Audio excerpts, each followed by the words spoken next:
আজকের এই ভিডিওটি প্রত্যেক ইউটিউবারের জন্য খুবই গুরুত্বপূর্ণ ভিডিও। কারণ হচ্ছে এই যে সমস্যাটা, এটা কিন্তু প্রত্যেক ইউটিউবারের একবার না একবার কিন্তু ফেস করতে হয়। আর এই সমস্যাটা হচ্ছে কপিরাইট এবং কপিরাইট ক্লেম। কপিরাইট হচ্ছে যদি আপনি আপনার ভিডিওতে অন্য কারোর ভিডিওর কোনো অংশ ব্যবহার করেন বা কোনো ম্যাটেরিয়ালস ইউজ করেন, সেই ক্ষেত্রে কিন্তু সেই ইন্ডিভিজুয়ালি আপনার ভিডিওতে কপিরাইট স্ট্রাইক দিতে পারে। তাছাড়াও কপিরাইট ক্লেমের যদি আমরা প্রশ্নে আসি, কপিরাইট ক্লেম হচ্ছে আপনার ভিডিওতে আপনি যদি কারো মিউজিক ব্যবহার করেন, সেই ক্ষেত্রেই কিন্তু বেশিরভাগ এই কপিরাইট ক্লেম আসে। কিন্তু কপিরাইট স্ট্রাইক যদিও ওঠানো নাও যেতে পারে, কিন্তু কপিরাইট ক্লেম কিন্তু খুব সহজেই ওঠানো সম্ভব। কয়েক মিনিট সময় আপনি ইনভেস্ট করে আপনি কিন্তু আপনার ভিডিও থেকে কপিরাইট ক্লেম ওঠাতে পারবেন। আজকের ভিডিওতে কপিরাইট ক্লেম কিভাবে ওঠাতে হয় সেই বিষয়টি আপনাদেরকে সম্পূর্ণ আমি দেখিয়ে দেবো। তার আগে আরেকটা কথা বলি যে কপিরাইট ক্লেম যখন দেখবেন আপনার ভিডিওতে আসে, তখন দেখবেন যে সঙ্গে সঙ্গে কিন্তু আপনাকে একটা ইমেল চলে আসে আপনার কাছে। সেই ইমেলের মধ্যে কিন্তু বড় বড় করে লেখা থাকে আপনার এই ভিডিওটার মধ্যে কপিরাইট ক্লেম এসেছে। এবার ব্যাপার হচ্ছে আপনি যখন ভিডিও আপলোড করেছেন তখনই যে সঙ্গে সঙ্গে কপিরাইট ক্লেম আসবে এটা কিন্তু নয়। কপিরাইট ক্লেম কিন্তু আপনাকে কিছুদিন পরেও আসতে পারে, 1 মাস পর আসতে পারে, 2 মাস পর আসতে পারবে, কিংবা 3 মাস পরে আসতে পারে। তো সেই মুহূর্তে আপনাকে কি পদক্ষেপ নেওয়া উচিত সেটা আপনার কিন্তু জানা উচিত। তাছাড়াও আপনি যদি কপিরাইট ক্লেম আসে, সেক্ষেত্রে আমি অনেককে দেখেছি ভয় পেয়ে যায়।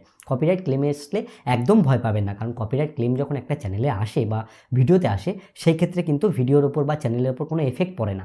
সেই ক্ষেত্রে কি হয়, আপনার যেই ভিডিওতে ক্লেম এসছে সেই ভিডিও থেকে যেই ইনকামটা হয় না, সেই ইনকামটা যে কপিরাইট ক্লেমের যে মালিক রয়েছে বা যে মিউজিকের ওনার রয়েছে তার কাছে চলে যায়। কিন্তু আরেকটা ব্যাপার আসে, আপনি যে কষ্ট করে ভিডিওটা তৈরি করছেন সেখানে যদি ক্লেম এসে অন্য কেউ টাকাটা নিয়ে নেয়, তাহলে তো মন খারাপ হবে, তাই না? আর নতুন চ্যানেলের ক্ষেত্রে তো আপনার মন খারাপ হতে পারে যে একটা কষ্ট করে ভিডিও করলাম, এটা তো কপিরাইট ক্লেম চলে আসলো। এবার ব্যাপার হচ্ছে চলে আসি সরাসরি আমরা এই সমাধানের দিকে। তো চলুন আমি চলে যাই কম্পিউটার স্ক্রিনে।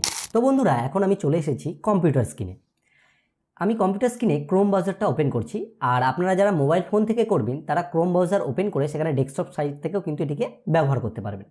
তো তার আগে আমি বলি, দেখুন আমার যে মেন চ্যানেল রয়েছে অল বাংলা টিপস, এখানে তো আমি যে ডাইরেক্ট আপনাদের সাথে কথা বলে ভিডিও করি, টক হেড যে ভিডিওগুলো বলে, সেগুলোতে কোনো মিউজিকের ব্যবহার থাকে না, যেই ক্ষেত্রে আমার কিন্তু এই চ্যানেলে কোনো কপিরাইট ক্লেম নেই। এই ক্ষেত্রে আমার একটি ভ্লগ চ্যানেল রয়েছে যেটার নাম হচ্ছে দাসবাবু। এই যে চ্যানেলটা আমি ওপেন করছি, এই চ্যানেলে অনেক ভিডিওতে কিন্তু এই সমস্যাটা রয়েছে আর কি। তো আমি চ্যানেলের মধ্যে চলে গিয়ে আপনাদেরকে দেখাচ্ছি। চ্যানেলের মধ্যে আমি কন্টেন্ট সেকশানে যাচ্ছি। কন্টেন্ট সেকশানে যাওয়ার পরে এখানে একটা অপশান আছে ফিল্টার বলে, এখানে গিয়ে আমি কপিরাইট যে অপশানটা আছে সেটাতে ক্লিক করে নেব। ক্লিক করলে একটুখানি ওয়েট করব। দেখুন এখানে কিন্তু যেই ভিডিওগুলোতে কপিরাইট রয়েছে সেখানে কিন্তু এখানে চলে আসছে। দেখুন এখানে আমি যে কোনো একটা ভিডিও, এই যে ভিডিওটা রয়েছে এটার উপরে আমি আপনাদেরকে দেখাচ্ছি। দেখুন এটাতে কিন্তু কপিরাইট আর কি চলে এসেছে। আমি এই ভিডিওটার মধ্যে চলে যাব। চলে যাওয়ার পরে আমি যদি এই ভিডিওটাতে এখানটা করে মনিটাইজেশন সেকশানে চলে যাই, তাহলে দেখুন এখানে কিন্তু লেখা আসছে copyright protect content found, the owner allow the content to be use but you can't monetise your video. মানে আমরা এই ভিডিওর একজনের সাথে ম্যাচ হয়েছে, যে কন্টেন্টের ওনার রয়েছে, সেই কারণে আর কি যেই সমস্যাটা আর কি বলছিলাম আমি। এখানে গিয়ে দেখুন এখানে একটা সেকশন চলেছে সি ডিটেলস বলে, আমি এটাতে ক্লিক করব। ক্লিক করার পরে এইখানে যে আমার এই যে ভিডিওটা রয়েছে, এই যে ভ্লগ ভিডিওটা, এখানে দেখুন একটা টাইম ফ্রেম দিয়েছে যে 0.01 সেকেন্ড থেকে 18 সেকেন্ড পর্যন্ত এই যে গানটা রয়েছে সেই গানটা ম্যাচিং হয়েছে, যেটা হচ্ছে গিয়ে ভারত সৌরভ বলে একটা কোম্পানি থেকে আর কি এই কপিরাইট ক্লেমটা এসেছে। আর এখানে দেখুন রয়েছে টাপাটিনি বলে একটা গান, ইমন চক্রবর্তী, আনান্না খায়েন্দা, যাই হোক তাদের তরফ থেকে কিন্তু এই সমস্ত ক্লেমটা এসেছে। এবার ব্যাপার হচ্ছে আপনাদের ক্ষেত্রে যদি এরকমই আসবে আপনাদের ক্ষেত্রেও, এখানে দেখুন লেখা আছে ad revenue paid to copyright owner, যে কপিরাইট ওনার রয়েছে তার কাছে এই টাকাটি চলে যাবে। এখানে দেখুন ডান দিকে 3 ডট রয়েছে যেখানে অ্যাকশন বলে আর কি লেখা আসবে, এখানে আপনি ক্লিক করবেন। ক্লিক করার পরে আপনার এই সমস্যাটা সমাধানের জন্য 4টি রাস্তা রয়েছে। একটা হচ্ছে ট্রিম আউট সেগমেন্ট, এটা যদি আপনি ক্লিক করেন তাহলে আপনার স্পেসিফিক যেই জায়গাটায় গানটা রয়েছে সেই জায়গাতে ভিডিও সমেত সেই গানটা কিন্তু এখান থেকে একদম পিস হয়ে কেটে বাদ চলে যাবে ভিডিও থেকে।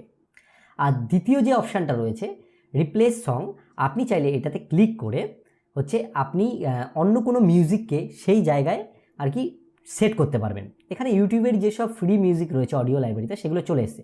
আমি যদি এখানে একটাকে যে কোনো অ্যাড ক্লিক করে দিই সেক্ষেত্রে কিন্তু সেটা সিলেক্ট হয়ে যাবে, দিয়ে আমি এখানে সেভ ক্লিক করলে সেটা কিন্তু সেভ হয়ে যাবে। তবে এখানে এই ক্ষেত্রে আমি সেভ করছি না, আমি যেহেতু দেখাচ্ছি আপনারা চাইলে সেটাকে সেভ করে সমাধান করে নিতে পারেন। তারপরে এখানে যে আমি এখানে ক্লিক করব, তারপরে একটা অপশান দেখবেন আসছে হচ্ছে মিউট সং। কী হবে, যেই জায়গাটা করে মিউজিকটা রয়েছে সেই জায়গাটা মিউট হয়ে যাবে পুরো। মানে সেই জায়গায় কোনো সাউন্ড থাকবে না, একদম ব্ল্যাঙ্ক ভিডিও থাকবে আর কি চলবে সেটা। এটাতে ক্লিক করলে আপনি সেটা করতে পারবেন। তারপরে যে অপশানটা রয়েছে সেটা হচ্ছে ডিসপুট। আপনার কাছে যদি সেই সংটার বা মিউজিকটার কন্টেন্ট আইডি নেওয়া থাকে বা আপনি পারমিশন নিয়ে রেখেছেন যে গানের ওনার রয়েছে, তাহলে আপনার কাছে কি থাকবে একটা, সেই কিয়ের মাধ্যমে এখানে আপনি কিন্তু এগুলোকে অ্যালাউ করে করে এই প্রসেসটা কমপ্লিট করতে পারবেন এবং ইউটিউব সেটাকে দেখবে এবং তারপরে কিন্তু আপনার ভিডিও থেকে যে ক্লেমটা রয়েছে সেটাকে তুলে নেবে। যেহেতু আমি আশা করছি যেহেতু আপনি নতুন ইউটিউবে বা রয়েছেন, সেক্ষেত্রে কিন্তু আপনার কাছে হয়তো ডিসপুটের কোনো সমাধান থাকবে না, কারণ আপনার কাছে কোনো লাইসেন্স নেই গানটার। এই ক্ষেত্রে আপনাদের কাছে রাস্তাই হচ্ছে রিপ্লেস সং আর মিউট সং। রিপ্লেস সং আপনি করে দিতে পারেন, কোনো ভয় নেই। আর ট্রিম সেগমেন্ট আপনার যদি মনে হয় যে আপনি ভিডিওর ওই পার্টটিকে না দিলেও আপনার কোনো সমস্যা নেই, তাহলে কিন্তু আপনি সেটাকে ট্রিম করে দিতে পারেন। কিন্তু আমার যেটা মনে হয়, এত কষ্ট করে ভিডিও করে কোনো সেকশনকে বাদ দিতে কারোরই ইচ্ছা হবে না। সেই ক্ষেত্রে আপনি কি করবেন, যে রিপ্লেস সং যে অপশানটা আছে সেটাই আর কি ক্লিক করে দেবেন এবং সেখান থেকে আপনি গানটাকে দিয়ে সেভ করে নেবেন। সেভ করলেই ব্যাস, খানিক পরেই আপনি দেখবেন আপনার কিন্তু কপিরাইট যে ক্লেমটা রয়েছে সেটা আপনার ভিডিও থেকে খুব সহজেই কিন্তু উধাও হয়ে যাবে। এটা কিন্তু একদম কঠিন ব্যাপার নয়, কিন্তু কপিরাইট হলে এটাকে একটু মানে কপিরাইট স্ট্রাইক সরাতে খুব সমস্যা হয়, কারণ কপিরাইট স্ট্রাইক আসলে ইন্ডিভিজুয়ালি আপনাকে তাকে ইমেল করতে হয়। ইমেলের মাধ্যমে তখন সে যদি আপনার স্ট্রাইকটা চ্যানেল থেকে তুলে নেয় তবেই কিন্তু আপনার সেই স্ট্রাইকটা রিমুভ হবে। কিন্তু ক্লেমের ক্ষেত্রে এটা একদমই সহজ, কারণ আপনি চাইলেই মিউজিক পরিবর্তন করে সেই ক্লেম থেকে বের হতে পারবেন। তো আশা করি আপনি এই ব্যাপারটিকে বুঝতে পেরেছেন। তো বন্ধুরা, আশা করি পুরো ব্যাপারটা আপনাদের কাছে ক্লিয়ার হয়ে গেছে। যদি আপনাদের এই ভিডিওটি ভালো লাগে অবশ্যই একটা লাইক করবেন। লাইক করলে কি হয়, এই যে ভিডিও করার উৎসাহ এগুলো বাড়তে থাকে। আর বন্ধুদেরকে শেয়ার করুন, অনেকেই কিন্তু এই বিষয়টার জন্য ভয় পায়, তাদেরকে অবশ্যই শেয়ার করুন, তারাও এই বিষয়টি সম্পূর্ণ জানতে পারবে।